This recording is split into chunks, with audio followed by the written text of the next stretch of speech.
suddenly I felt this light come. Like it was light, like it was tangible light. I was rising above the accident scene. I was not in pain. And I was a little bit confused about what's happening here. How can I possibly be okay? Because suddenly I wasn't in the state I was in the car. There's just so much more, so much bigger than we've been told or we've been taught or we've been, even sometimes what we believe we're experiencing.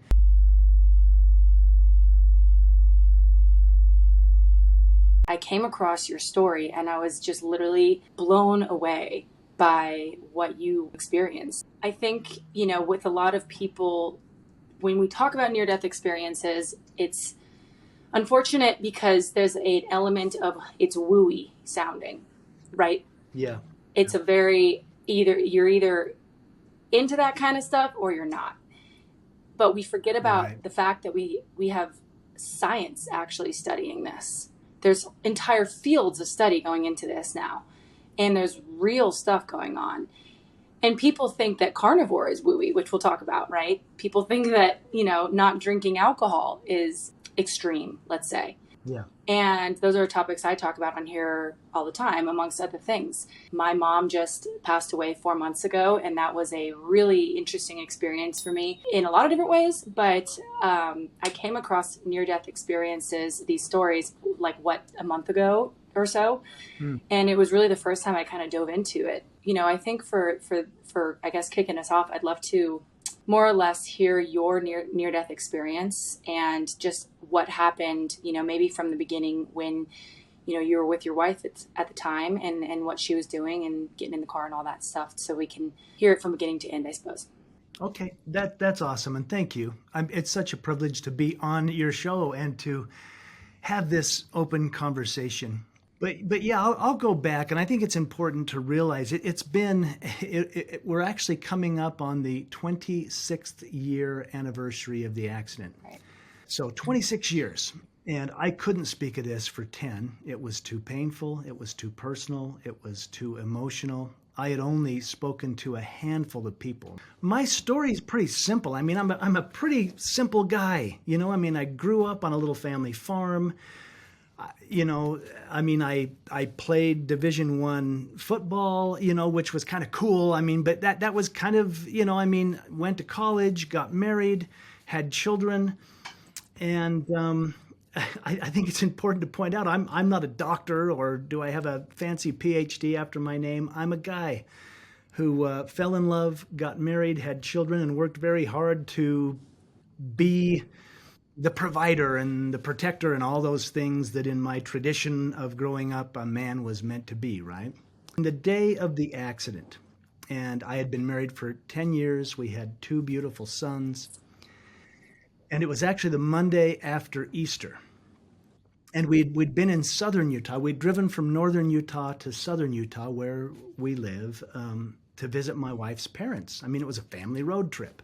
And we were returning from that road trip, and I had put all the kids, our 2 boys, I'd buckled them in the back of the car and put them in their car seats, and I'd loaded the car, put the cases in, and we had said our goodbyes. And we were just pulling away from the curve. And I'll never forget this, In a regular day, this would have been of no consequence, but in hindsight, you realize how these little things really are the big things. But I was pulling away, and there were my wife's parents, grandma and grandpa, waving, on the porch the way they do. And my wife said, "Stop, wait." And I thought she'd forgotten something, so I put the car in park. And I watched as she jumped out, and she ran up, and as she was going, she says, "I just need to say goodbye to Mom and Dad one more time." Now, in that moment, I thought, women, gosh, we've said goodbye. We got to get on the road. Let's go. That was my thought at the time. But I watched and I noticed as she ran up to her mom and dad, and she not only hugged them, but she kissed them both. And I noticed this. I watched as she hugged them and kissed them, and then ran back and jumped in the car, and away we went. Now, like I say, regular day, you wouldn't think of it. But in hindsight, so important. She must have had that whisper that said, "Stop, wait." I've got to go say goodbye to mom and dad one more time, even though we had said goodbye. Because as the day rolled out, that was the last goodbye. And as I was driving the car, of course, I put the cruise control up on 75. I wanted to get home as soon as we could. And I'm, driving down the road thinking about all the stuff, work, and everything that I would catch up on as I returned back from this little vacation. And I had a moment. I mean, I just happened to glance in the rearview mirror just to look at traffic, just to see what was going on with traffic. And so much can happen in a moment. I happened, as I glanced, to just catch in that glance my youngest son, Griffin, who was in his car seat. And I realized he had fallen sound asleep. But in that brief moment, it's almost like time stopped. I saw him and I thought, wow, we were told we may never have a second child, and there he is. And then I heard my oldest son, who was 7 at the time, playing, behind me, and all the joyful sounds of a little boy. He's having some kind of a great lightsaber battle or whatever he was doing. And I glanced over at my wife, and she had also reclined her seat back, and she had fallen sound asleep. But she was still holding onto my hand. So I'm driving, and she's got a hold of my hand. And like I say, it was a second. It was just a glance and a look about, and, my attention was back to the road. But I had this profound moment of gratitude. It was probably about an hour after that. One of the most difficult parts of sharing this story is I believe I may have dozed off at the wheel. Just for a second, just nodded off. And we've all been there, these 12 to 16-hour days, and you're working your butt off trying to make ends meet and provide for the family and do all those things. I may have just nodded off. But whatever happened, I swerved to the right, I overcorrected to the left, and when I overcorrected, I lost control of the car and it began to roll. Not off the road, but on the road, 75 miles an hour on that concrete. Oof.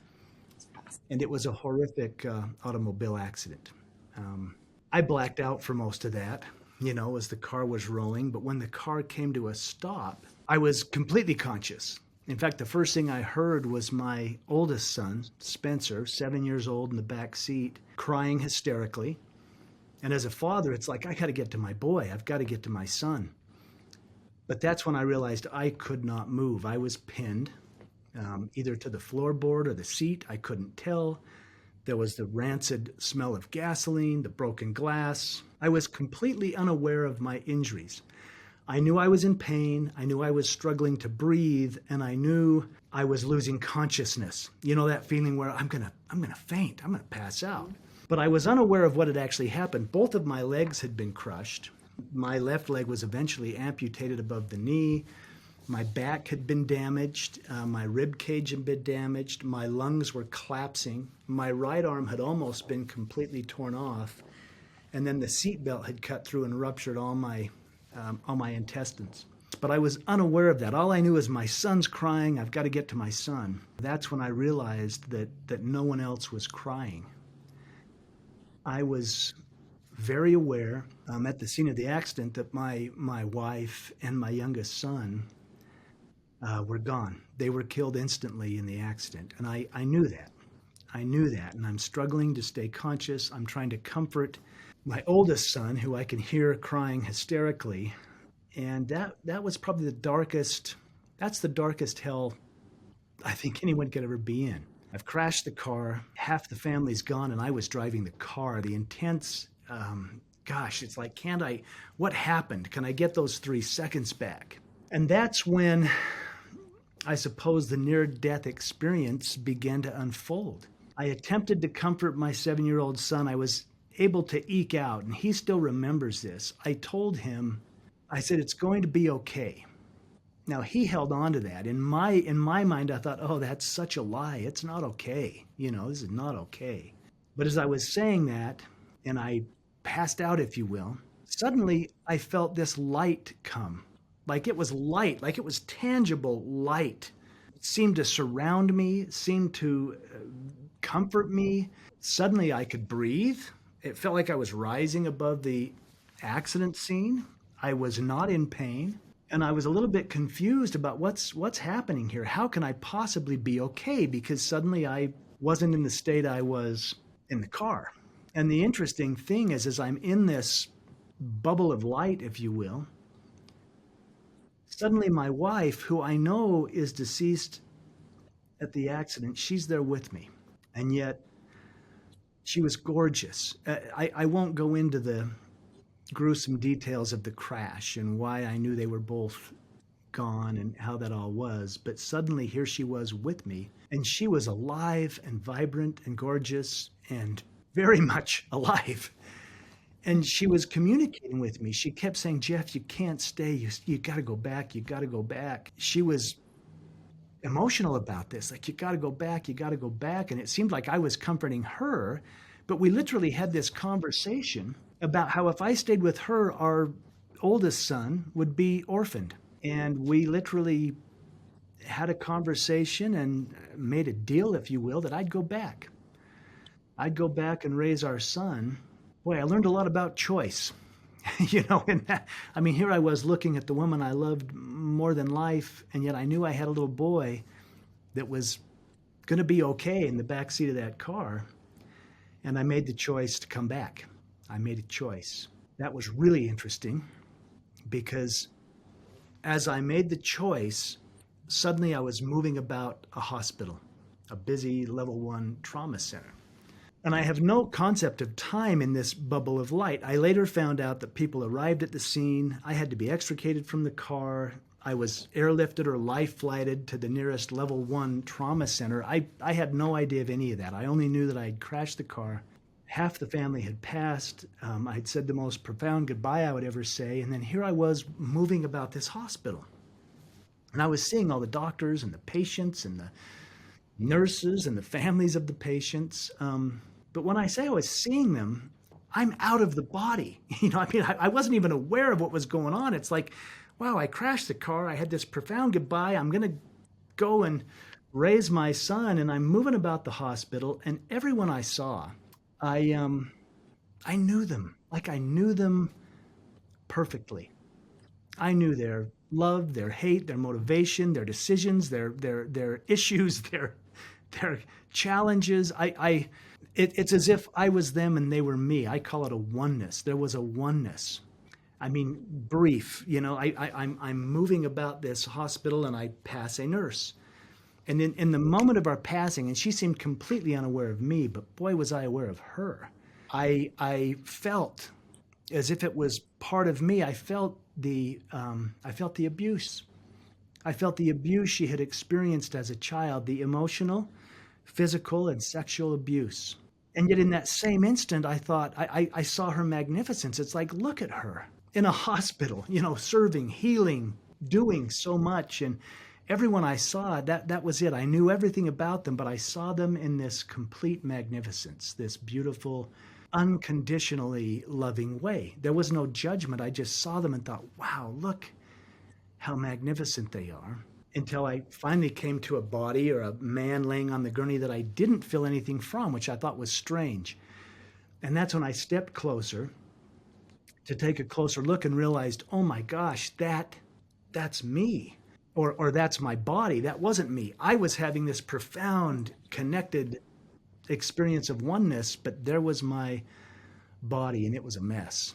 I stood above it, and I had this profound sadness and also this profound respect. Like, wow, I never realized, I took for granted what a magnificent machine my body was. I didn't have to remind my heart to beat or tell my lungs to breathe or teach my eyes to see. I realized in a profound way how miraculous our bodies are. And yet mine was busted and badly, and I knew I had to get back in it. Again, we have no idea how powerful our thoughts are. It's like when I made the choice, I'm going back in, then I was back in the body, but back to all the pain and the grief and the trauma and the guilt and the regret and the machine, they had me ventilated. So there was a big tube, doing the breathing from my lungs. My abdomen was spleeled, ripped wide open, and my legs were obviously immobile, and my right arm was immobile, and they eventually tied down my left arm because I kept grabbing at all the medical equipment. It was heavy. It was difficult. And the hospital was difficult. I was in the hospital for 5 months. I mean, I had 18 surgeries in all, putting me back together. And Spencer, my 7-year-old, he was banged up in the accident, but he did basically walk away from it. I mean, I learned so much in the hospital because in this weird state, it's almost like I was halfway here and halfway someplace else. There was times I felt as if I was standing in the corner of the room watching them do everything on my body, and like I needed a break. I needed a physical and emotional break from it all, but then I would be back in the body. And one thing of note, and this may be unique of the experience, is Dr. Jeff O'Driscoll. Now, we didn't know each other. We'd never met each other. When they life flighted me in, he wasn't even assigned to my care. There was a team of other surgeons and doctors, but he had a nurse come and grab him and says, "You have to come down here." And he was aware that there had been a fatality. He was aware that I was coming in. He was I think he was the attending ER doc, But as he came down into the operating room and they were working on my body and I was obviously unconscious, both he and the nurse experienced the spirit or the soul of my wife in the operating room. In fact, Dr. O'Driscoll, he's written about this. He says he saw her and she communicated with him. And this was interesting because when we finally met, when the doctor who probably saved my life, when he and I finally met, I asked him when he shared this, I said, "What did she communicate?" And he said, "Well, it was interesting. All she really shared was her gratitude for everything we were doing to save your life." He had no idea that I had had a near-death experience when all this happened. We became friends because of this initial conversation. And it was a safe place for me to say, well, here's what was happening with me. And I trusted him. I thought, gosh, if I'm crazy, he'll send me to the psych ward and get me the services I deserve to have. But he actually listened. After he said to me, we saw her there. I mean, it's not that I needed the validation, but I'm like, wow, a clinician, a doctor, and a nurse experienced something profound while I was having this profound out-of-body experience. And I mean, the takeaway, there's so much to take away, but the takeaway for me was, wow, there's more to me than me, or what I think is me. There's this whole bigger thing. There's so much more to life than I ever thought. There's so much more to death than I ever imagined. There's so much more to each other, to us, to humanity than I ever really fathomed. Perhaps the most profound experience was at the end of my hospital stay. And I'll cover that and then we can get into our conversation. But it's probably worth pointing out that the two most profound experiences for me were at the scene of the accident, before any morphine or narcotics had been administered. But at the end of my hospital stay, like I say, I mean, it's been almost 5 months, 18 surgeries. I'm off the heavy narcotics. I'm simply taking some Tylenol and I'm just probably about a week or so from going home. And I have another profound experience. I laid down to sleep and they had finally stabilized all the injuries in my abdomen so I could roll on my side without spilling my guts out, right? They had closed that up and I had a colostomy and all these horrible medical things I had to deal with, but I fell into a deep sleep. And while I was sleeping, I felt that light come again. Just like at the accident, this light came and surrounded me, and I'd been grieving so miserably what had happened. And the light seemed to lift me and raise me above the hospital bed again, and I felt comforted. And yet this time the light, it dispensed, it went away. It dispensed like when fog goes off a lake. And I was in the most beautiful, incredible place. I mean, I've heard people say heaven or the spirit world or the other side. I can only come up with one word that even comes close to what I was experiencing. And I was home. I was home. I felt so comforted, so familiar, so at peace. And in fact, I began running. And this is interesting. I don't run in this realm with the state of my legs and all that happened to my hips and back. But there I was running, and it was such a physical experience. I mean, I could feel the energy of the ground under my feet. I could feel the intelligence of my calves and thighs. I mean, I was so much alive, and it felt so physical. I was having physical sensation, and I began to run. I was running joyfully, thinking, I'm home, I'm home. And then I got this message that I wasn't there to stay. And at that same time, there was this corridor off to my left, and I knew intuitively I'm to go that way. And I did. I started working my way down the corridor. And as I did, I realized at the end of the corridor was a crib. Now, my little son, Griffin, who passed in the accident, he was only 14 months old at the time, so he was still sleeping in a crib at the time of the accident. And this crib, I ran to it. I raced to it. I thought, gosh.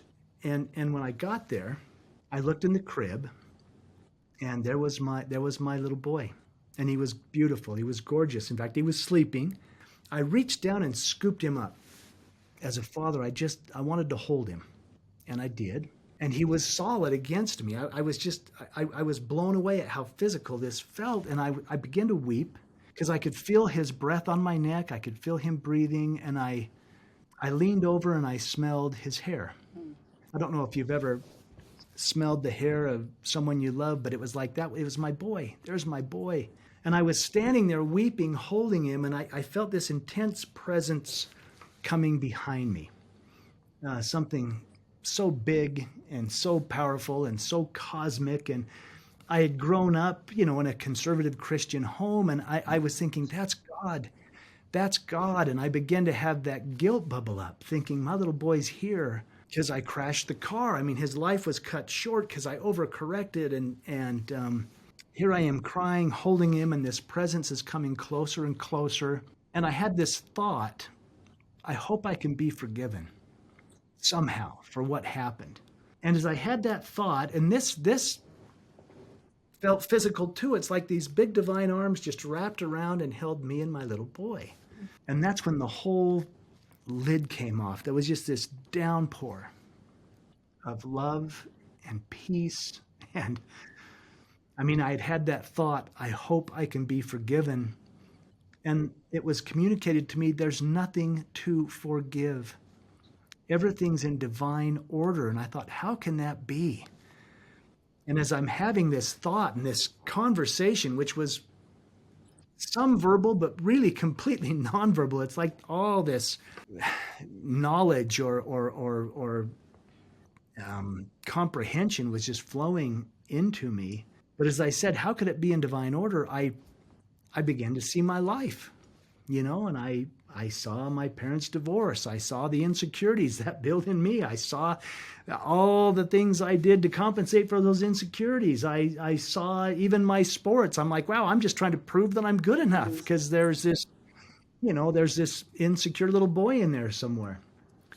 But as I'm watching that, and I'm thinking, well, that was a mistake. I didn't mean to do that. The beautiful being that held me said, what did you learn from it? There was nothing but love. There was no judgment. What did you learn?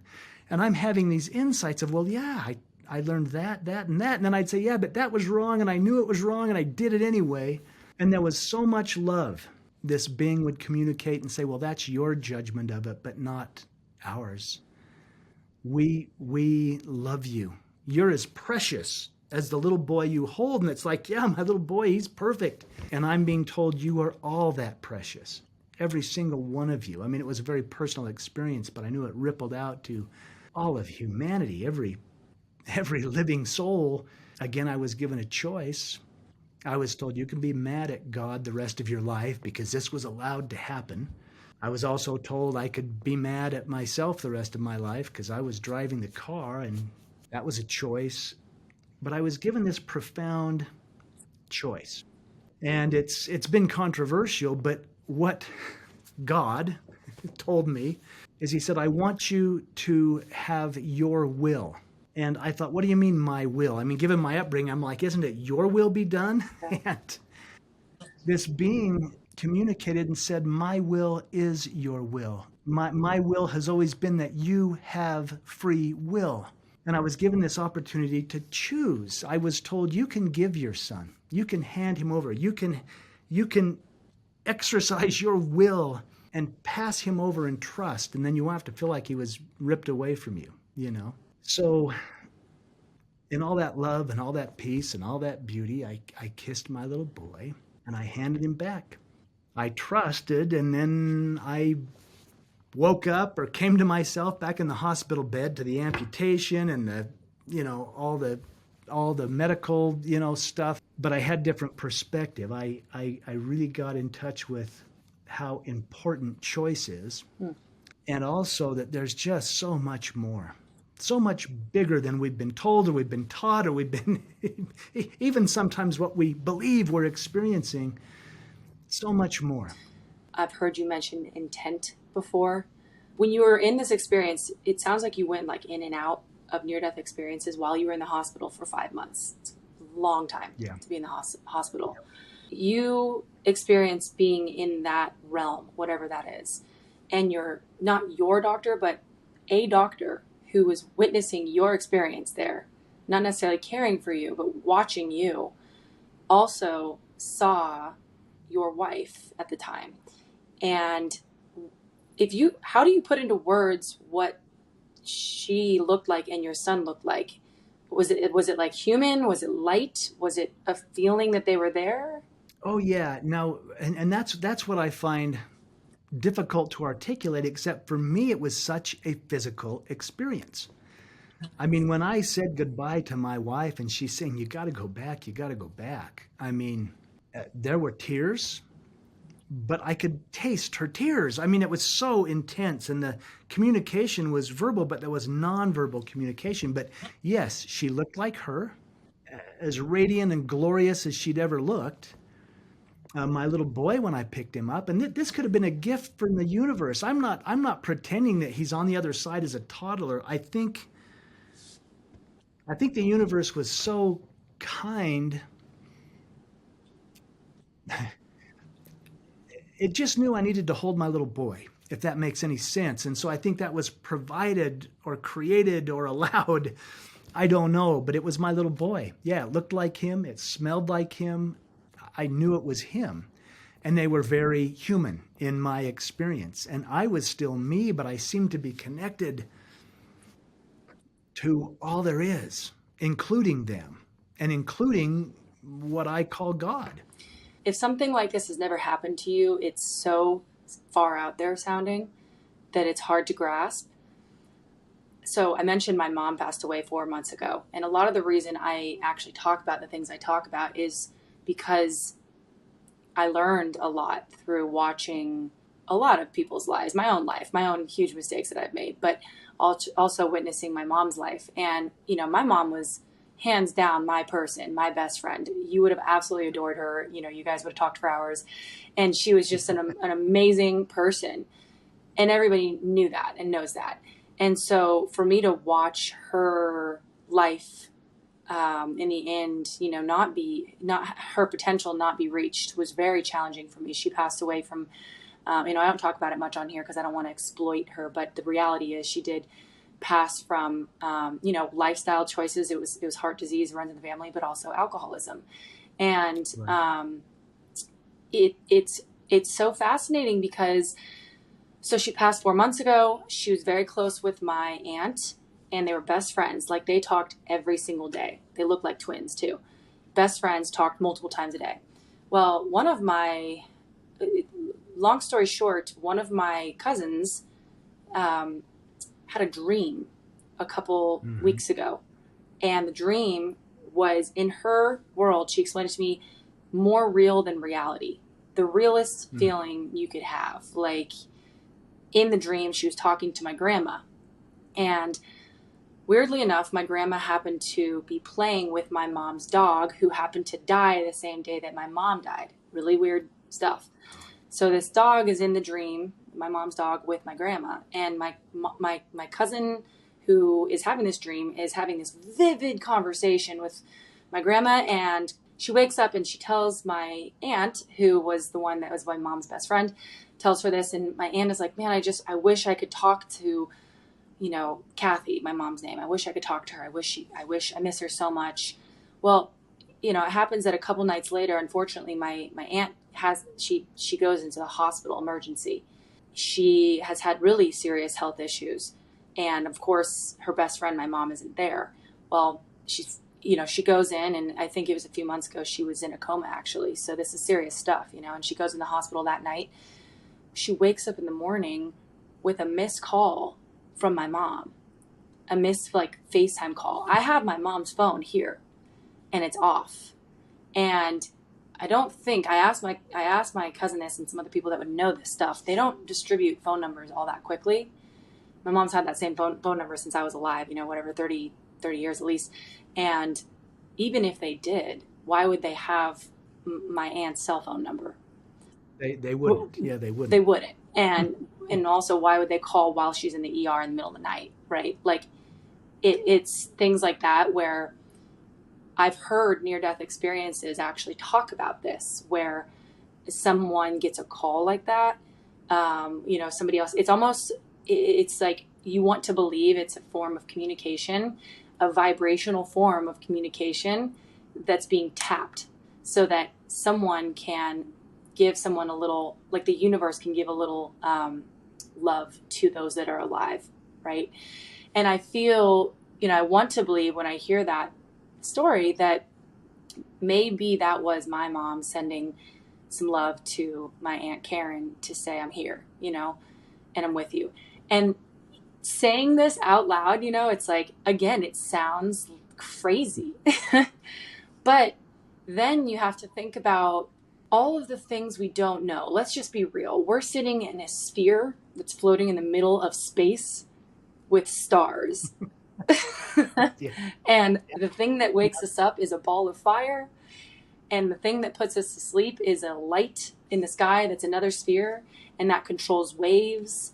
And it's, it's magic, right? Like how we can call other things wooey and still live in that space. It doesn't make sense that we can make things sound crazy when we live in a world that is quite frankly crazy and magic. No, I get it. And it is magic. It's like we were out last night. My oldest son, Spencer, who survived the accident with me, and he's now a grown man and he's married. And he called me on the phone. We live in a little community up in the mountains, and it's a dark sky, so you can see the stars. He's like, Dad, go look out over the west sky. And I went out there, and two big, huge, what we came to understand is it's Venus and Jupiter. Oh, cool. In the western sky, but you could see it. And I'm like, awesome. Okay, how many light years has it taken for those lights to be right there, right now, when we're looking at them?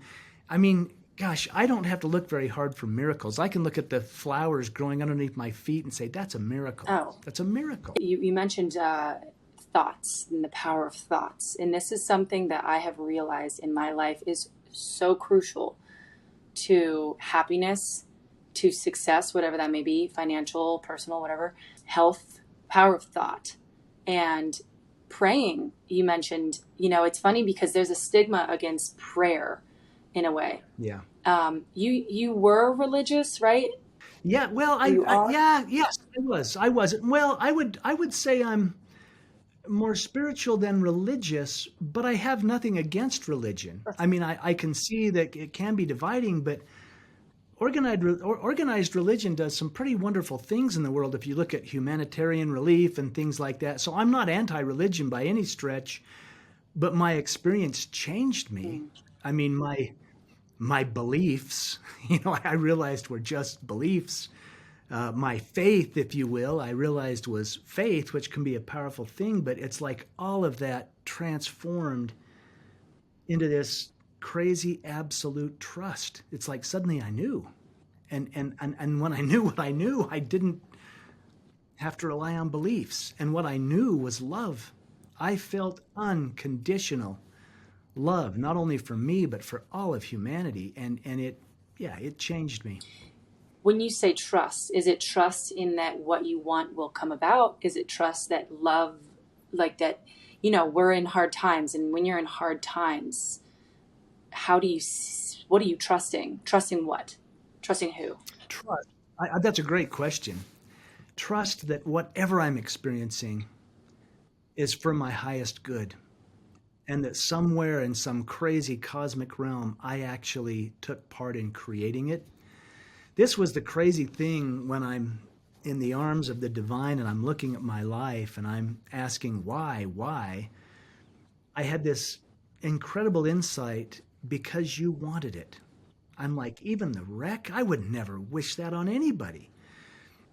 And what I realized is that somehow, in some weird cosmic contract or realm, that we had all come together and agreed this is what we'll do so that you will have. It almost sounds selfish. It felt like the whole universe was supporting my experience so that I would have what I came here to get. And if that was a broken heart, then that was for the expansion of my soul to heal that. Like that probably the biggest thing for me was self-forgiveness. Mm.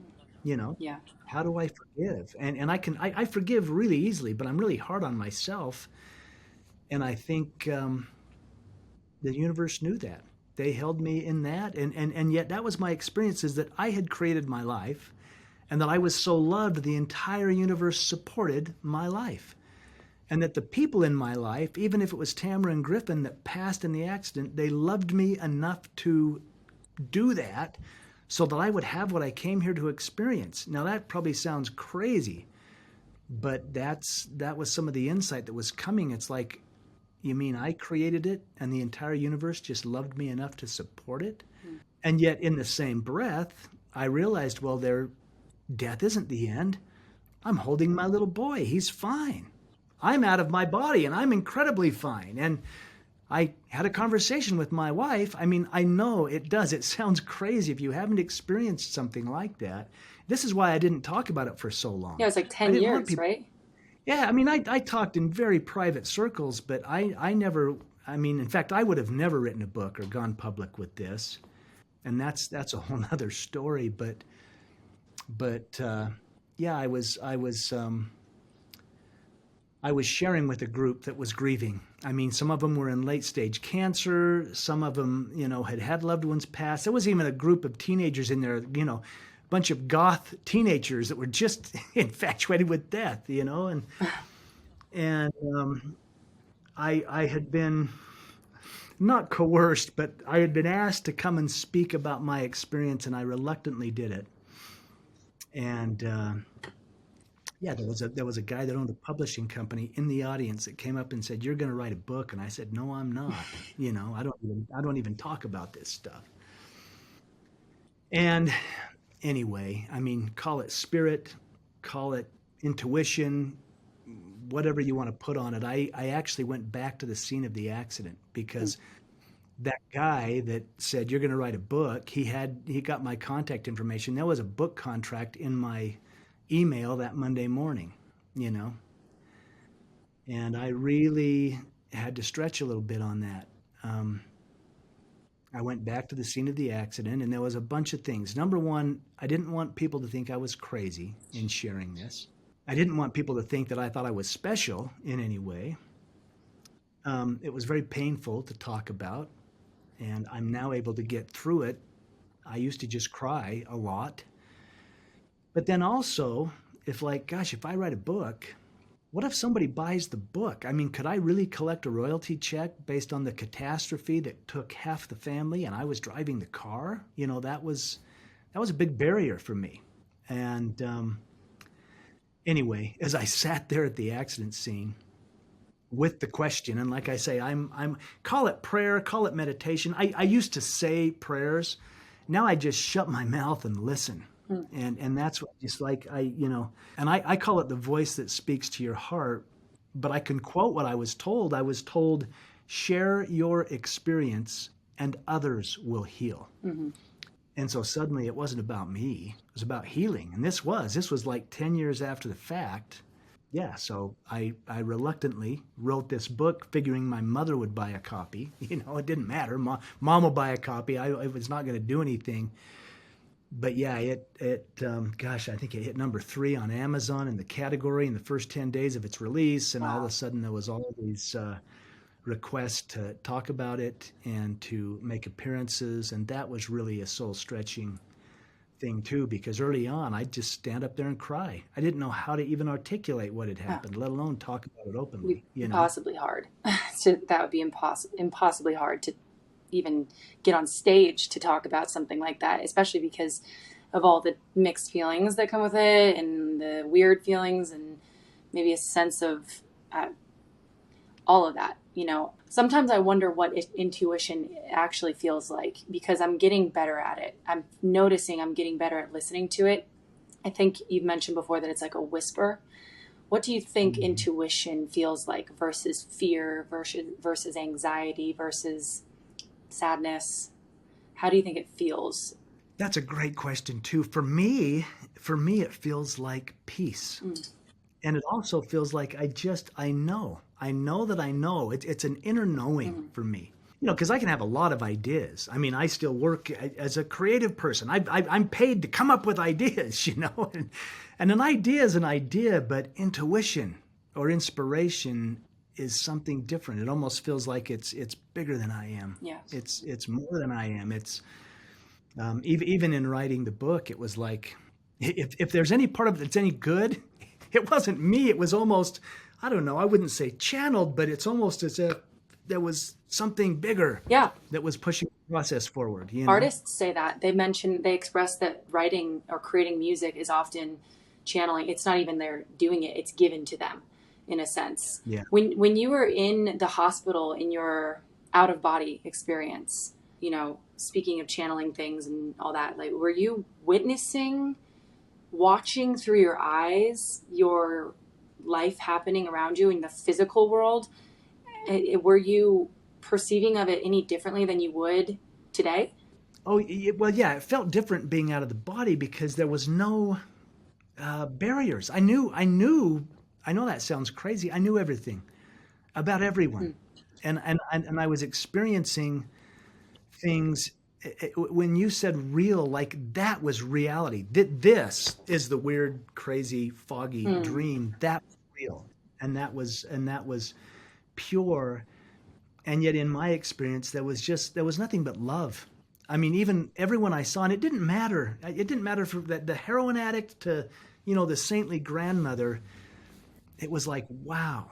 In fact, this was interesting. And I think, I mean, we could be conditioned by our beliefs, but I had a biblical verse come up in the hospital when I'm seeing all these people and I'm experiencing them in such a profound way. The famous biblical verse came to my consciousness, which is the one where Jesus says, "Inasmuch as you've done it unto the least of one of these, you've done it unto me." Now, in my upbringing, that was a nice verse about being nice. But this went far beyond religion. Suddenly, I was experiencing oneness. I'm like, oh my gosh, that's what he was talking about. I am you and you are me. I am the beggar on the street. I am the man in prison. I am the stranger that simply wants acceptance. I mean, it was a very it was like all of a sudden 3 layers of that onion peeled back, and it's like, oh wow, different than I thought. And so when I say it expanded things for me, it really did. this sounds like an ayahuasca trip, if you've ever. I've had people tell me that. Yes. And it's interesting. I work. I do some work with indigenous people, Hmm. and I've been granted shamanic rights. Wow. In fact, this was interesting. I've always been infatuated with Native American culture. Sure. After my near-death experience, when religion felt like it had been turned inside out and upside down, and yet in a beautiful way, I was working with some medicine people and shamans, and I hadn't even talked about the experience. And the head shaman came up to me the first day. It was a workshop. I'd paid my money, and I was going to go do the sweat lodge. You know what I mean? It was, but these were very spiritual, in tune people. But the head shaman came up to me and she said, "You've been there." And I said, "I've been where?" "I've been in your workshop all day." This was before the book or anything. And she said, "You've been to the world of spirits and come Oh, back." wow. And I said, okay. How, she goes, "I want to talk to you about that." And so, there, That's crazy. it is, it's, There's so you know, much. There's so much yeah, more. there's so much that we don't know. I think maybe the indigenous people had it figured out, and we must have Europeans influence whatever came and stomped a lot of that out. Jacked it all You up. know. It's, we talk about carnivore, we're talking about carnivore before this. Yeah. I think that's a lot. And I talk about, again, life without drinking. It all seems to be this thing where we have almost layers on top of our souls and our spirits that make it hard to hear ourselves. And that's at least my experience, right? I can't speak for everybody. Yeah. But, when I don't care if people don't eat carnivore. I actually eat more animal based. I don't care if people drink. Everybody I know pretty much drinks. Like, it's no judgment. It's for myself that I have experienced how much more spiritually, like emotionally, physically connected I am to myself and to the world when I remove those elements, almost those things that are, let's say, talking about food, are supposed to make us feel better, actually make me feel worse. My body knows what to do without it. If I just introduce things that our ancestors were eating, meat and maybe some fruit here and there, and like raw dairy or something like that, right? The body figures it out. The soul figures it out. If I'm to just, when I stopped drinking, it was suddenly like, and I wasn't an alcoholic, crazy alcoholic by social standards, but for sure I had, the weekends, the classic college binge drinking that people do, right? That's a huge thing. That's very normal in our society. And yet we're removed from ourselves when we do that. And it's not until I experienced reality without it and experience reality doing carnivore and animal-based and all that I can actually tap into almost another realm, another reality. Nothing like yours, right? It's not like your experience, but it gets me closer to what I think the truth is. And it does show me that there is so much more to our realities than what we've been taught. And even religion, right? Like, I think I have crazy respect for religion, but we jack it up as humans. Like, we make it all about ego and all about good and bad. And it sounds like with you, it's just, when from your experience and from so many others who have had near-death experience, it's all about love and gratitude and appreciation and feeling connected to each other and to the land and to the world and to each other's feelings and how important feelings are. And prayer doesn't mean you're praying to a specific God. It means you're praying with intent. You have thought with intent to the universe, whatever that may be. And I have noticed in my life how that's created massive opportunities. And so, I don't know, I really think all of that is interconnected. I know you've been kind of dabbling in carnivore yourself. At least that's what you were telling me before. Yeah. So many things you just touched on. Yes, I do believe that we create with intention. In fact, the shamans I work with say we dream it into being. We dream our reality into being. And it's true with intention. And then, listening to the body or the soul, And for me, what does my body want? What does my body need for its highest good? And that could change. But I do, I did keto for a while, and that was all vanity. It's like, gosh, I got to lose 10 Right. pounds or 15. Yeah. It was Totally all missing the vanity. point. Yeah, totally missing the point. But yeah, I did that, and it worked very well for me. And I am getting back into more carnivore lifestyle. There was a while I went just plant based. Here again, no judgment. It's not like, see, we do this to each other. Right. We want to play the right wrong game. Oh, we're right and they're wrong, or Right. that's good, but this is bad. And what I learned is that's a bunch of nonsense. It just is. It just is. And yet something could be true for me, like you. I don't drink. It's a low vibrational medicine to me. It doesn't work. But I don't judge someone who does. I just know if that does not work for me. Exactly. But it doesn't mean that's wrong. I'm much like you. I can walk with somebody that might have completely different beliefs, But I can put my arm around them and walk together and say, hey, let's walk together and be in unity, even if we feel differently about things. And that's okay. I think the variety is supposed to be there. Oh yeah, it would be so boring. It would be so boring Yeah. if we were all just alike. I mean, if we all were the same and we believed the same stuff, it'd be boring. I mean, Terrible. it would be boring, right? I know it would. I think about that often. I'm like, what would I even talk about? I mean, truly, like, part of my Yeah. having a channel in the first place is that I get to talk about my concepts that maybe other people don't agree with, and that's cool. Yeah, I think we could go on and on and on and on and on about all this, but I just really appreciate you sharing it with everybody, because I think that's so important, and it's certainly helped me. I hope that helps other people. If there's anything that you could say just to wrap it up for somebody who has experienced loss, somebody who's died, there's people who struggle with addiction, alcohol addiction, whatever that might be, because they suffer through trauma. Is there something that you learn from your experience that maybe you pull that helps you in those moments too, or might help other people? Number one, we all have our perfect experience. And comparison is the thief of joy. So you might say, well, it wasn't like yours. And I'm looking at your experience and say, wow. And for those that are really struggling, I won't even pretend to know how you feel. I know how I felt. I learned so much about choice. And this might sound very difficult to someone who's in grief or who is in addiction and is struggling, but we have a choice. I use two words, and these were given me by the divine. I didn't make this up. When I was in my dark night of the soul, and I didn't want to go on. I thought, I can't raise my son. I was in a wheelchair at the time. How am I going to do this? And the universe, if you will, whispered to me and said, choose joy. Those were the two words, to choose joy. And I realized, wow, I have a choice. I might not be able to control everything that happens to me or around me, but I have a choice about how I experience it and what I do with it.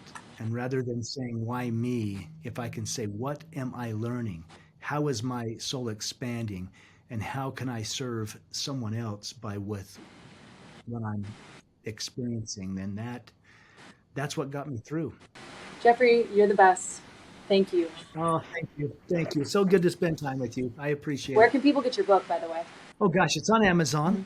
And we've just released a children's book. My oldest son and I wrote a book called Where Are You? I actually have not read that yet, and I'd love to read that. So as soon as I can, I'll get my hands on it, and we'll talk soon, okay? Awesome. Yeah, thanks so much.